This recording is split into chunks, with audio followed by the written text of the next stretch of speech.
Manajemen sumber daya manusia. Here we go. Meet the team.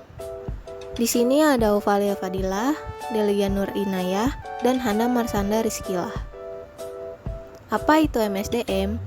MSDM atau Manajemen Sumber Daya Manusia ini merupakan suatu proses menangani berbagai masalah pada ruang lingkup karyawan, pegawai, buruh, manajer, atau semua tenaga kerja yang menopang seluruh aktivitas dari organisasi, lembaga, atau perusahaan untuk mencapai tujuan yang telah ditetapkan.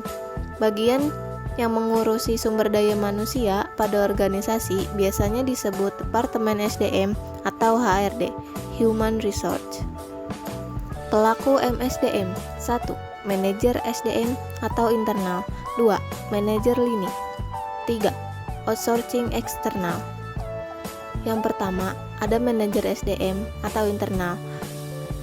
Individu yang biasanya bertindak sebagai penasehat atau sebagai staf yang bekerja bersama manajer lain untuk menangani berbagai hal yang berkaitan dengan SDM. Yang kedua, ada manajer lini. Orang yang paling bertanggung jawab atas para karyawan, bukan saja atas nasib mereka, tetapi juga bertanggung jawab pada pengembangan pribadi serta peningkatan kompetensi mereka. Yang terakhir, ada outsourcing atau eksternal. Proses menyewa agen penyedia tenaga kerja untuk memenuhi kebutuhan tenaga kerja perusahaan. Contoh, headhunter atau TKI. Ruang lingkup MSDM. 1. Pre-service training atau pelatihan pratugas. 2. In-service training atau pelatihan dalam tugas.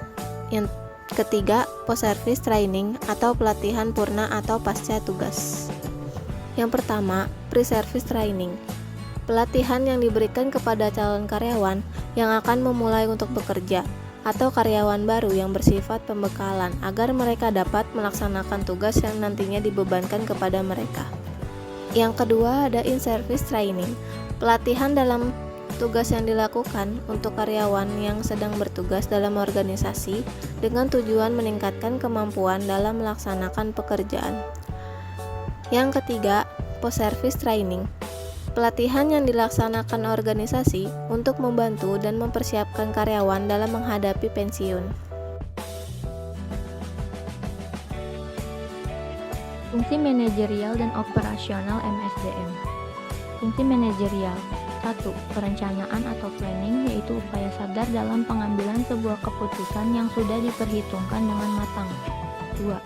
Pengorganisasian, yaitu membentuk organisasi lalu membaginya ke dalam unit-unit sesuai dengan fungsinya.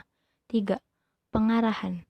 Dorongan serta arahan ini dilakukan sebagai upaya untuk menggerakkan organisasi mencapai cita-cita yang diimpikan. 4. Pengendalian. Bertugas mengoreksi keseluruhan penyimpangan yang terjadi. Fungsi operasional. 1. Perencanaan atau planning, fungsi yang sangat penting. Hal ini karena menyangkut rencana pengelolaan SDM organisasi atau perusahaan baik dalam jangka pendek maupun jangka panjang. 2. Pengadaan. Usaha untuk memperoleh jenis dan jumlah SDM yang tepat melalui proses pemanggilan, seleksi, penempatan, orientasi, dan edukasi untuk menempatkan SDM yang diperlukan sesuai dengan tujuan organisasi atau perusahaan, atau the right man in the right place. 3. Development. Proses peningkatan keterampilan teknis, teoritis, konseptual, dan moral SDM melalui pendidikan dan pelatihan. Pendidikan dan pelatihan diberikan harus sesuai dengan kebutuhan masa kini dan masa mendatang. 4. Kompensasi. Proses pemberian balas jasa langsung dan tidak langsung kepada SDM sebagai imbal jasa atau output yang diberikan kepada organisasi atau perusahaan. 5. Pengintegrasian. Mempersatukan kepentingan organisasi atau perusahaan dengan kebutuhan SDM, sehingga akan dapat tercipta kerjasama yang saling menguntungkan. 6. Pemeliharaan. Untuk memelihara dan meningkatkan kondisi fisik, mental, dan loyalitas SDM agar tercipta hubungan jangka panjang. 7. Pemutusan hubungan tenaga kerja. Dalam hal ini, semua pemutusan hubungan kerja, baik pemisahan, pensiun, ataupun PHK itu sendiri diatur oleh fungsi manajemen SDM.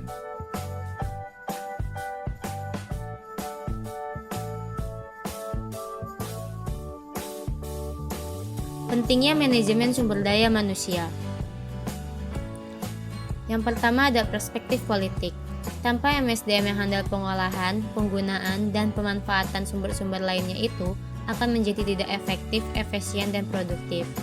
Yang kedua ada perspektif ekonomi. Manusia tidak bisa disamakan begitu saja dengan mesin, peralatan, modal, metode, dan pasar. Hal seperti tersebut merupakan tindakan yang mengingkari kenyataan bahwa manusia sebagai makhluk yang dinamis, penuh cinta, rasa, dan karsa. Jadi manusia adalah pusat segalanya bagi suatu organisasi.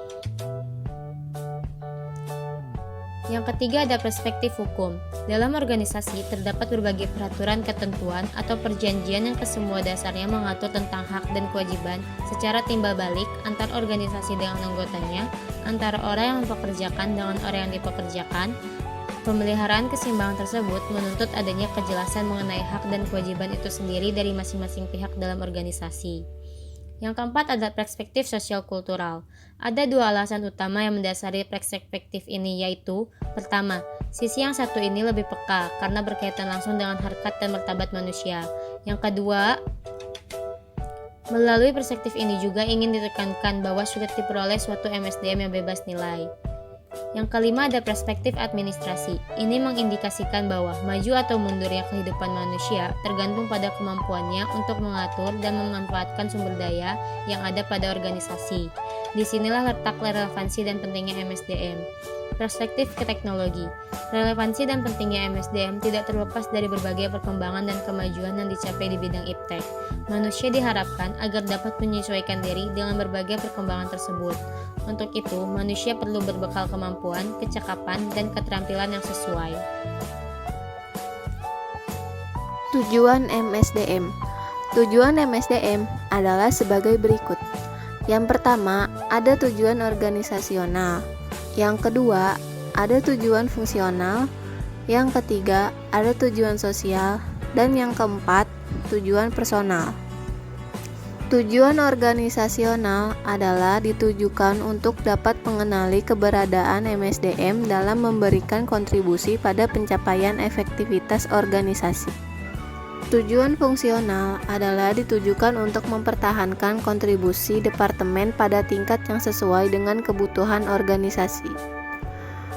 Tujuan sosial adalah ditujukan untuk secara etis dan sosial merespon terhadap kebutuhan-kebutuhan dan tantangan-tantangan masyarakat melalui tindakan meminimasi dampak negatif terhadap organisasi.